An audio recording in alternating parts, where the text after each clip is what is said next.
အားလုံးမင်္ဂလာပါဒီ English fluency မှာအားလုံးကြိုဆိုလိုက်ပါတယ်ဒီနေ့ကျွန်တော်တို့လေ့လာမယ့်သင်ခန်းစာလေးကတော့ English grammar lesson လေးတစ်ခုဖြစ်တဲ့ some any and no ရဲ့အသုံးပြုပုံအသုံးပြုနည်းလေးကိုလေ့လာကြမှာဖြစ်ပါတယ်အဲ့တော့ဒီ lesson သင်ခန်းစာလေးမှာကျွန်တော်တို့အနေနဲ့ some any နဲ့ no ရဲ့အသုံးပြုပုံအသုံးပြုနည်း no ကိုဘယ်လိုနေရာမှာအသုံးလို့မရဘူးလို့ဆိုတဲ့အကြောင်းအရာကိုကျွန်တော်တို့လေ့လာသွားမှာဖြစ်ပါတယ်အဲ့တော့ lesson သင်ခန်းစာလေးကိုစလိုက်ကြမယ်ပထမဆုံးအနေနဲ့ကျွန်တော်တို့ some any နဲ့ no ရဲ့ဒီအသုံးပြုပုံအသုံးပြုနည်းကိုမလေ့လာသေးခင်မှာကျွန်တော်ဒီ some any and no က what are they in English ပေါ့နော်သူတို့က English မှာဆိုရင်ဘယ်လိုအရာတွေလဲဆိုတာကိုသိထားဖို့လိုအပ်ပါတယ်အဲ့တော့ပထမဆုံးအနေနဲ့ဆိုရင် some နဲ့ any က indefinite determiner လို့ခေါ်ပါတယ်နော် indefinite determiner ဆိုတာကနာရှိမှာသုံးသောအညွှန်းစကား indefinite မတေချာမရေရာသောနာရှိမှာသုံးတဲ့အညွှန်းစကားကိုပြောခြင်းဖြစ်ပါတယ်အဲ့တော့တစုံတစ်ခုတယောက်မဟုတ်ဘူးဆိုတော့ indefinite မတေချာမရေရာမှုကိုပြတဲ့determiner တွေဖြစ်တယ်ပေါ့နော်အဲ့တော့ဥပမာအနေနဲ့ဆိုရင် some work some people any food any color or some work ဆိုတော့အလုပ်တချို့ some people လူတချို့လူတဦးတယောက်လို့လည်းပြောတာမဟုတ်ဘူး any food ဘလို့အစားတော့ပဲဖြစ်ဖြစ် any color ဘလို့အယောင်မဲဖြစ်ဖြစ်လို့ပြောခြင်းဖြစ်ပါတယ်အဲ့တော့ indefinite ဆိုတာကမတိကျမရေရာမှုကိုပြတော့ determiner ဖြစ်ပါတယ်အဲ့တော့ no အနေနဲ့ဆိုရင် negative determiner လို့ခေါ်ပါတယ်เนาะ negative determiner ကဘာလဲဆိုတော့မရှိတော့အပြည့်သဘောဆောင်တော့ဆန့်ကျင်မှုကိုပြတဲ့နာရှိမှသုံးတဲ့အညွှန်းစကားဖြစ်ပါတယ်ဥပမာအနေနဲ့ဆိုရင် no books no idea no books no idea no books စောက်မရှိဘူး no idea မသိဘူး idea မရှိဘူးလို့ပြောခြင်းဖြစ်ပါတယ်အဲ့တော့ဒါတွေကတော့ဒီ some any နဲ့ no ရဲ့ English မှာဘာတွေလဲဘယ်လိုလဲဆိုတာကိုကျွန်တော်တို့သိထားရမယ်အကြောင်းအရာပဲဖြစ်ပါတယ်အဲ့တော့ကျွန်တော်တို့ some နဲ့ပတ်သက်ပြီးတော့အသုံးပြုပုံအသုံးပြုနည်းကိုစပြီးလေ့လာကြမယ်ပထမဆုံးအနေနဲ့ဆိုရင် use some in positive statements some ကို positive statements နဲ့ sentence တွေမှာကျွန်တော်တို့အပြုသဘောဆောင်တဲ့ statement တွေမှာကျွန်တော်တို့အသုံးပြုလို့ရှိပါတယ်အဲ့တော့ဥပမာအနေနဲ့ဆိုရင် I have already done some work this morning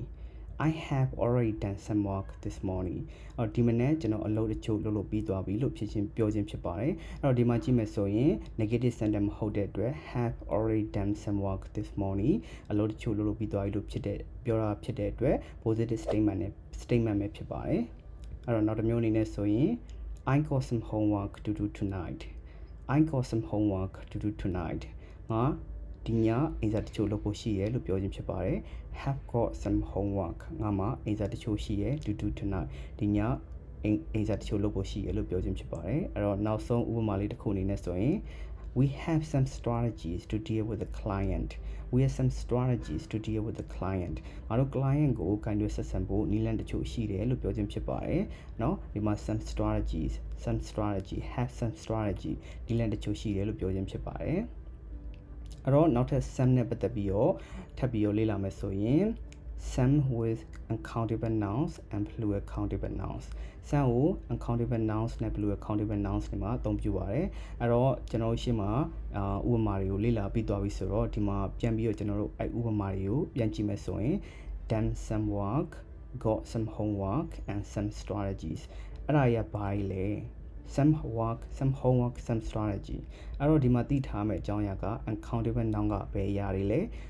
countable noun ကဘယ်အရာလဲဆိုတာသိထားပါမယ် uncountable noun မှာဆိုရင် work နဲ့ homework က uncountable noun တွေဖြစ်ပြီးတော့ strategies ကတော့ plural countable noun ဖြစ်ပါတယ်အဲ့တော့ဒီမှာတိတိကျကျသိထားမယ့်အကြောင်းအရာက plural countable noun ဆိုရင် SES ထည့်ပေးရပါမယ်အဲ့တော့ strategy က STRATEGY ကနေ STRATGIES ဆိုပြီးတော့ IES ပေါင်းလိုက်တဲ့အတွက်အများကြီးဖြစ်သွားပါတယ် plural countable noun ဖြစ်သွားပါတယ်ဒါကတော့ကျွန်တော်တို့ some ကို uncountable noun နဲ့ plural countable nouns ကိုတွဲပြီးသုံးလို့ရတဲ့အသုံးအနှုန်းတွေပဲဖြစ်ပါတယ်အဲ့တော့နောက်ထပ်တစ်မျိုးအနေနဲ့ဆိုရင် exception some မှာချွင်းချက်တချို့အနေနဲ့သုံးလို့ရတဲ့အကြောင်းအရာတွေရှိပါသေးတယ်ဘယ်လိုအရာတွေလဲဆိုရင် use some when offering something or when asking something some ကိုတခုခုကျွန်တော်တို့ကမ်းလှမ်းပေးတဲ့နေရာမှာအသုံးပြုလို့ရတယ်လို့တခုခုကိုတောင်းဆိုတာမေးတဲ့နေရာမှာလည်းအသုံးပြုလို့ရပါတယ်အဲ့တော့ဥပမာအနေနဲ့ဆိုရင် would you like some snacks for your lunch would you like some snacks for your lunch မင်းရဲ့နေ့လည်စာအတွက်ကြက်ဥတချို့လောက်စားမလားဒါမှမဟုတ်နည်းနည်းလောက်လိုချင်သလားလို့မေးခြင်းဖြစ်ပါတယ်အဲ့တော့ဒီမှာ would you like some snacks ဆိုတာက တခုခုကို offer လုပ်တာပေါ့နော်အဲ့တော့ဒီမှာကကျွန်တော် would you like ကပြောတဲ့လူပေါ်မှာမူတည်ပြီးတော့လိုချင်သလားဒါမှမဟုတ်ဒီမှာ lunch နဲ့တွဲသွားအတွက်စားချင်သလားလို့မေးလို့ရပါတယ်เนาะအဲ့တော့နောက်ဥပမာအနေနဲ့ဆိုရင် can I have some tea can I have some tea လက်ဖက်ရည်နည်းနည်းလောက်ကျွန်တော်ရနိုင်မလားလို့မေးခြင်းဖြစ်ပါတယ်ဒီမေးခွန်းမှာတော့ကျွန်တော်က ask ပေါ့เนาะဒါတောင်းဆိုတာမျိုးဖြစ်သွားပြီပေါ့เนาะအပေါ်ကမေးခွန်းကတော့ offer ဖြစ်ပြီးတော့အောက်ကမေးခွန်းကတော့ askမေးခြင်းဖြစ်ပါတယ်เนาะအဲ့တော့ဒါကတော့ exception နဲ့ပတ်သက်ပြီးတော့ sum ကိုဘယ်လိုသုံးရမလဲပေါ့เนาะ offer နဲ့ ask something မှာကျွန်တော်တို့မေးခွန်းမှာဒီ sum ကိုဒါမျိုးသုံးလို့ရတယ်ဆိုတဲ့အကြောင်းကိုလည်းသိထားဖို့လိုအပ်ပါတယ်အဲ့တော့နောက်ထပ်တစ်မျိုးအနေနဲ့ဆိုရင် any ကိုစပြီးကျွန်တော်တို့လေ့လာကြမယ်ပေါ့နော် any မှာဆိုရင်ပထမဆုံးအနေနဲ့ use any in negative statements ပေါ့နော်အဲ့တော့ some နဲ့ any နဲ့ကွဲပြားခြားနားတဲ့အချက်က some က positive statement မှာသုံးပြီးတော့ any ကတော့ negative statements မှာကျွန်တော်တို့သုံးပါတယ်เนาะအဲ့တော့ဥပမာအနေနဲ့ဆိုရင် I haven't done any work this morning I haven't done any work this morning ဒီမနက်ငါအလုပ်လုပ်လို့မပြီးသေးဘူးအလုပ်တစ်ခုမှကိုမလုပ်ရသေးဘူးပေါ့เนาะအဲ့လိုပြောခြင်းဖြစ်ပါတယ် haven't done haven't က have not ဖြစ်ပါတယ်เนาะ I haven't done any work this morning we haven't got any feedback from our customers we haven't got any feedback from our customers ငါတို့ဝယ်သူ customer စီကနေဘာတုံ့ပြန်မှုမှကိုမရသေးဘူးတုံ့ပြန်မှုဆိုတာတဘောကောင်းလားဆိုလားဆိုတာကိုတခုပြောတာပေါ့เนาะအဲ့လိုမျိုး review လုပ်တာတို့ feedback လုပ်တာတို့တခုမှမရသေးဘူးလို့ပြောခြင်းဖြစ်ပါတယ်အဲ့တော့ဒီ sentence နေမှာဆိုရင်ဒါတွေက negative statement တွေဖြစ်ပါတယ်အဲ့တော့နောက်ဆုံးဥပမာတစ်ခုအနေနဲ့ဆိုရင် we don't have any resources to run this project we don't have any resources to run this projectငါတို့ဒီ project ကိုလုပ်ဖို့ဘာ resources မှမရှိဘူးလို့ပြောခြင်းဖြစ်ပါတယ်အဲ့တော့ဒီမှာ resources ကဒီပြောတဲ့အကြောင်းအရာပြောတဲ့လူပေါ်ပြောတဲ့နေရာနဲ့အချိန်ပုံသူတို့ပြောတဲ့အကြောင်းအရာပေါ်မှာမူတည်ပြီးတော့ဒါငွေအရင်းနှီးလားလူရင်အားလားပေါ့နော်ဒီသူတို့ရဲ့ topic ပေါ်မှာမူတည်ပြီးတော့ဒါကောက်ချက်ပြုလို့ရပါတယ်เนาะအဲ့တော့ဒါတွေအကုန်လုံးကတော့ negative statement sentence တွေဖြစ်ပါတယ်အဲ့တော့ any နဲ့သုံးမယ်ဆိုရင်ဒါတွေက negative statement တွေဖြစ်ပါတယ်เนาะအဲ့တော့နောက်ထပ် any ကိုသုံးမယ်ဆိုရင် any with uncountable nouns and plural countable nouns ခုနကကျွန်တော်တို့ sum မှာလိုပဲ any ကိုလည်း uncountable nouns နဲ့ plural countable nouns အနေနဲ့ကျွန်တော်တို့တွေတွေ့သုံးပါတယ်အဲ့တော့ရှေ့မှာဥပမာတွေကိုကျွန်တော်တို့ကြည့်လိုက်ကြတဲ့အတိုင်းပဲ done any work got any feedback and haven't have any resources to run this project ပေါ့နော် we don't have any resources to run this project အဲ့တော့ဒီကောင်တွေကဘာလဲလို့ထပ်ပြီးတော့ကြည့်မယ်ဆိုရင် uncountable noun တွေမှာ work နဲ့ feedback နဲ့က uncountable noun ဖြစ်ပြီးတော့ resources ကတော့ plural countable noun ဖြစ်ပါတယ်ထပ်ပြီးတော့ဒီမှာကျွန်တော်ထပ်ပြောမယ်ဆိုရင် resource က countable noun ဖြစ်တဲ့အတွက် as ထည့်ပေးရပါတယ် resources we don't have any resources to run this projectကထပ်ပြီးကြည့်လိုက်မယ်နော်အဲ့တော့ any ကိုထပ်ပြီးတော့ဘယ်လိုနေရာမှာသုံးလို့ရမလဲဆိုရင် use any in questions question တွေမှာ any ကိုသုံးလို့ရပါတယ်เนาะအဲ့တော့ဥပမာအနေနဲ့ကြည့်မယ်ဆိုရင် do you have any brothers or sisters do you have any brothers or sisters မင်းမှာညီကိုမောင်နှမအရင်ရှိလားဒီမှာအရင်ရှိလားလို့ဘာလို့မေးရလဲဆိုရင်ကျွန်တော်ကဒီ sentence မှာ simply ကပေါ့เนาะ simply ဆိုတာညီကိုမောင်နှမတွေ့တာအရင်ကိုပြောခြင်းဖြစ်ပါတယ်အဲ့တော့မင်းမှာညီကိုမောင်နှမအရင်ရှိလားလို့မေးခြင်းဖြစ်ပါတယ်အဲ့တော့ဒီမေးတဲ့လူကသူ့မှာ idea မရှိဘူးပေါ့နော်ဒီမိခံလူမှာညီကိုမောင်နှမရှိလားမရှိလားတော့မသိရတဲ့ဒီမှာ any brothers or sister မင်းမှာညီကိုမောင်နှမအရင်ရှိရောရှိလားလို့မေးခြင်းဖြစ်ပါတယ်เนาะနောက်ထပ်ဥပမာအနေနဲ့ဆိုရင် have you watched any good movies lately have you watched any good movies lately အဲ့တော့ဒီမှာမကြသေးခင်က movies ကောင်းကောင်းကြည့်ပြီလားလို့မေးခြင်းဖြစ်ပါတယ်အဲ့တော့မေးရဲ့လူကမေးခံလူပေါ့နော်သူက movie တစ်ခုခုကြည့်ပြီလားမကြည့်ရသေးဘူးလားဆိုတော့တော့မတိကျမရေးရပါဘူးအဲ့အတွက် have you watched any good movies lately any နဲ့တွဲပြီးတော့ကျွန်တော်တို့ရသုံးလို့ရပါတယ်အဲ့တော့နောက်တစ်မျိုးအနေနဲ့ဆိုရင် do you have any money to start up a business do you have any money to start up a business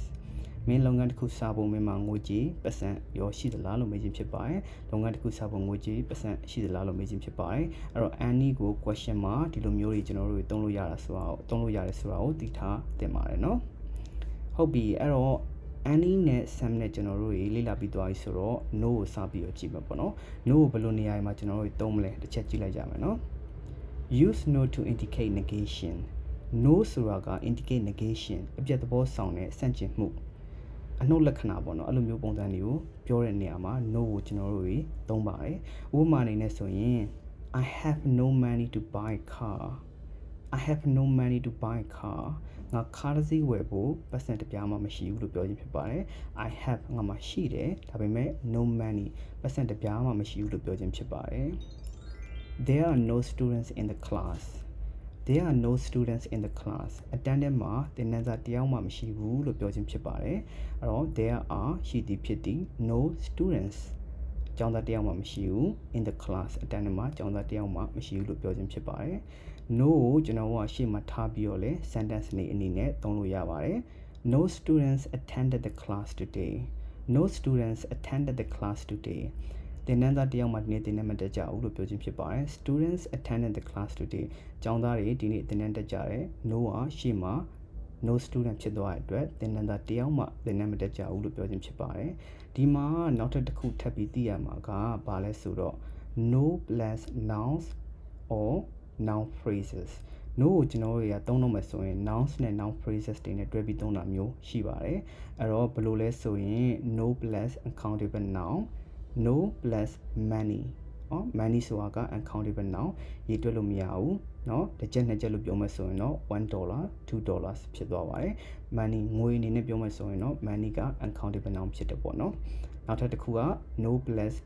plural countable noun ဒီမှာ student ဆိုတာက student တစ်ယောက်ဖြစ်ပဲနှစ်ယောက်ဖြစ်တယ်သုံးယောက်ဖြစ်တယ်၄၅10ယောက်ပေါ့เนาะအဲ့လိုမျိုးဖြစ်တဲ့အတွက် students မှာကs ထည့်ပေးရပါတယ်။ဘာကြောင့်လဲဆိုတော့ countable noun ဖြစ်တဲ့အတွက် plural countable noun ပုံစံမျိုးဖြစ်သွားပါတယ်။ဒါကတော့ no နဲ့ပတ်သက်ပြီးတော့ negation ပေါ့နော် negation အပြည့်သဘောဆန့်ကျင်မှုကိုပြတဲ့နေရာမှာသုံးပြုပုံမျိုးပဲဖြစ်ပါတယ်နော်။အဲ့တော့နောက်ထပ်အဓိကအရေးကြီးတဲ့အချက်ကဘာလဲဆိုရင် do not use double negation double negation ဆိုတော့သူက no သုံးပြီးသွားပြီဆိုရင်ဘယ်လိုထပ်ပြီးတော့not ကိုမသုံးသင့်ဘူးလဲဆိုတဲ့အကြောင်းအရာပဲဖြစ်ပါတယ်အဲ့တော့ဥပမာအနေနဲ့ဆိုရင် I don't have no money to buy a car I don't have no money to buy a car အဲ့တော့ no money ကပတ်စံမရှိဘူးဒီမှာ don't have ပေါ့နော် do not have ကို double negative ဖြစ်တဲ့အတွက်ဒီ sentence ကတကယ်တမ်းဆိုရင်မှားပါတယ်အဲ့တော့ဘယ်လိုပဲဖြစ်ရမှာလဲဆိုရင် I have no money to buy a car ဆိုရင်ဒါမှန်ပါတယ်အဲ့တော့ဒါပဲ negative အနေနဲ့ဒါမသုံးသင့်ပါဘူးဥပမာကိုဆက်ပြီးတော့လေ့လာကြည့်မယ် There aren't no students in the class ဒီမှာ EREN apostrophe T က are not ဖြစ်ပါတယ် There aren't no students in the class no students ဆိုပြီးတော့ကျောင်းသားတယောက်မှမရှိဘူးလို့ပြောပြီးသားဖြစ်တဲ့အတွက် are not ဆိုပြီးတော့ not နဲ့သုံးလို့မရပါဘူးအဲ့တော့ sentence အမှန်က There are no students in the class There are no students in the class တန်းထဲမှာကျောင်းသားတယောက်မှမရှိဘူးလို့ပြောခြင်းဖြစ်ပါတယ်အဲ့တော့နောက်ဆုံးဥပမာအနေနဲ့ဆိုရင် No students didn't attend the class today No students didn't attend the class today ဒီနေ့သင်တန်းကိုကျောင်းသားတယောက်မှမတက်ကြဘူးလို့ပြောခြင်းတဲ့အချိန်မှာဒီမှာ no students လို့ပါတဲ့အတွက် didn't ပေါ့နော် DIDN apostrophe D did not ကိုဒီမှာသုံးလို့မရတော့ပါဘူးအဲ့တော့ sentence အမှန်ကNo students attended the class today ဒီနေ့အတန်းကိုကျောင်းသားတယောက်မှမတက်ကြဘူးလို့ပြောခြင်းဖြစ်ပါတယ်အဲ့တော့ဒါလေးကိုကျွန်တော်တို့တွေသိချာသိထားဖို့လိုအပ်ပါတယ်ဘာကြောင့်လဲဆိုတော့ဒါပဲ negative ဖြစ်သွားတဲ့အတွက် sentence တွေကမှန်မှာမဟုတ်ပါဘူးအဲ့တော့ပြောချင်တယ်ဆိုရင်တော့ I have no money to buy a car or there are no students in the class or no students attended the class today အဲ့ဒီ sentence တွေကပဲမှန်တာဖြစ်ပါတယ်အဲ့တော့ကျွန်တော်တို့တွေက no ရဲ့any ရဲ့ sum ရဲ့အားလုံးကိုလေ့လာပြီးသွားပြီဆိုရင်တစ်ချက်အားလုံးကို summary အနေနဲ့ပြန်ကြည့်ကြမယ်ပေါ့နော်အဲ့တော့ sum မှာကျွန်တော်တို့ရှေ့မှာဘာတွေပြောပြသွားသလဲဆိုတာကိုဒီမှာ recap ပြန်လုပ်မယ်ပေါ့နော်နံပါတ်1အနေနဲ့ဆိုရင် use sum in positive statements I have already done some work this morning အဲ့တော့ sum ကို positive statements တွေမှာသုံးလို့ရတယ်နံပါတ်2အနေနဲ့ဆိုရင် sum plus uncountable nouns and plural countable nouns ဒီမှာ some work uncountable noun နဲ့သုံးထားပြီးတော့ some strategies เนาะ strategy countable noun plural countable noun နဲ့တွဲသုံးထားပါတယ်အဲ့တော့ number 3အနေနဲ့ဆိုရင် exception အနေနဲ့ some ကို offering or asking something တစ်ခုခုကိုပေးတဲ့နေရာမှာတစ်ခုခုကိုတောင်းဆိုတဲ့နေရာမှာ some ကိုသုံးလို့ရပါတယ်ဥပမာအနေနဲ့ဒီမှာတစ်ခုပဲပြထားပါတယ် would you like some snacks for your lunch offer လုပ်တဲ့နေရာပေါ့နော် would you like လိုချင်သလားစားချင်သလားပေါ့နော် some snacks for your lunch မင်းနေ့လည်စာအတွက်ကြက်ဦးနဲ့လောက်စားမလားဆိုပြီးမေးခြင်းဖြစ်ပါတယ်အော် some ပြီးပြီဆိုရင် any နဲ့ပတ်သက်ပြီးတော့ any ကို recap ပြန်လုပ်မယ်ဆိုရင် use any in negative statements any ကို negative statement ဒီမှာကျွန်တော်တို့သုံးပါတယ်ဥပမာအနေနဲ့ I haven't done any work this morning ဒီမနက်ငါဘာအလုံးမှကိုမပြီးသေးဘူးလုံးလုံးမပြီးသေးဘူးလို့ပြောခြင်းဖြစ်ပါတယ်နံပါတ်2အနေနဲ့ဆိုရင် any plus countable nouns and blue countable nouns we don't have any resources to run this project နော် any resources blue countable noun ဖြစ်ပြီးတော့ any work က uncountable noun ဖြစ်ပါတယ်နောက်ဆုံး number 3အနေနဲ့ဆိုရင် use any in questions any ကို question တွေမှာကျွန်တော်တို့ရအဓိကသုံးပါတယ် do you have any money to start a business ပေါ့နော် do you have any money to start up a business မင်း business တစ်ခုလုပ်ဖို့အတွက်ပတ်စံငွေကြေးရောရှိသလားလို့မေးခြင်းဖြစ်ပါတယ်ဒါကတော့ any နဲ့ပတ်သက်တဲ့အသုံးပြုပုံအသုံးပြုနည်းပဲဖြစ်ပါတယ်အဲ့တော့နောက်ဆုံးအနေနဲ့ဆိုရင် no ကိုပြန်ပြီး recap ပြန်လုပ်မယ်ဆိုရင်နံပါတ်1အနေနဲ့ဆိုရင် use no to indicate negation no ကို indicate negation အပြစ်သဘောဆောင်ဆန့်ကျင်မှုတွေမှာသုံးပါတယ်ပေါ့နော်ဒီတကယ်တမ်းဆိုရင်တော့ဒီpositive မဟုတ်တဲ့အခြေအနေမျိုးမှာ no ကိုကျွန်တော်ကသုံးပါတယ်အဲ့တော့ဒီမှာထပ်ပြီးတော့ခုနလည်းပြောပြီးတော့ဒီမှာထပ်ပြီးတော့သိရမယ့်အကြောင်းအရာက do not use double negative ပေါ့နော် no ကို double negative အနေနဲ့မသုံးပါနဲ့ပေါ့နော်ဒါကတော့ဥပမာနဲ့ပြထားရဲ I don't have no money to buy a car there aren't no students in the class လို့ပြောမယ်ဆိုရင်ဒီ sentence တွေကမှန်မှန်မအောင်အဲ့တော့ဘယ်လိုပဲပြောရမှာလဲဆိုရင် I have no money to buy a car ပေါ့နော် I have no money to buy a car ငါကားစီးဝယ်ဖို့ပတ်စံတစ်ပြားမှမရှိဘူး there are no students in the class အတန်းထဲမှာသင်တန်းသားတယောက်မှမရှိဘူးဒီလိုပြောတာမှ no ရဲ့အသုံးအနှုန်းကမှန်ခြင်းဖြစ်ပါတယ်အဲ့တော့ထပ်ပြီးတော့ recap ပြန်လုပ်မယ် no ကို plus nouns နဲ့ noun phrase တွေနဲ့တွဲသုံးတယ်အဲ့တော့ဘယ်လိုလဲဆိုရင် no uncountable noun no money and no plus plural countable noun no students ဆိုပြီးတော့ကျွန်တော်တို့က no plus nouns and noun phrases တွေနဲ့တွဲသုံးခြင်းဖြစ်ပါတယ်အဲ့တော့ဒါတွေကတော့ကျွန်တော်တို့ဒီ some ရယ် any ရယ် no ရဲ့အသုံးပြုပုံအသုံးပြုနည်းပဲဖြစ်ပါတယ်အဲ့တော့ဒီ lesson သင်ခန်းစာလေးမှာအားလုံး some any နဲ့ no ရဲ့အသုံးပြုပုံအသုံးပြုနည်းကိုနားလည်သဘောပေါက်ပြီးတော့သုံးနိုင်မယ်လို့ကျွန်တော်မျှော်လင့်ပါတယ်အဲ့တော့ဒီ lesson သင်ခန်းစာလေးကတော့ဒီနေ့တော့ဒီလောက်ပါပဲအဲ့တော့တကယ်လို့ဒီလို lesson သင်ခန်းစာလေးကိုသင်အနေနဲ့နောက်ထပ်ထပ်ပြီးတော့ကြည့်ချင်တယ်ဆိုရင်ကျွန်တော်ရဲ့ YouTube channel ကို subscribe လုပ်ထားလို့ရနိုင်သလိုကျွန်တော်နဲ့ဒီ Facebook Instagram မှာလည်းကျွန်တော်ဒီအင်္ဂလိပ်စာနဲ့ပတ်သက်ပြီးတော့ဗီဒီယိုတွေကိုတင်ပေးရပေါ့နော်အဲ့တော့YouTube မှာ subscribe လုပ်ထားလို့ရတယ် Facebook နဲ့ Instagram မှာလည်းကျွန်တော်ကို follow လုပ်ထားလို့ရပါတယ်အဲ့တော့ဒီနေ့တော့ဒီလောက်ပါပဲတကယ်လို့သင်အနေနဲ့ချိန်ရသေးရဆိုရင်ကျွန်တော်ရဲ့ YouTube channel မှာ English lesson လေးတွေကိုထပ်ပြီးကြည့်သွားလို့ရပါတယ်အဲ့တော့အားလုံးကိုဒီနေရာနေပဲကျေးဇူးတင်ပါတယ်လို့ပြောချင်ပါတယ် Thank you for watching and I see you in the next lesson bye bye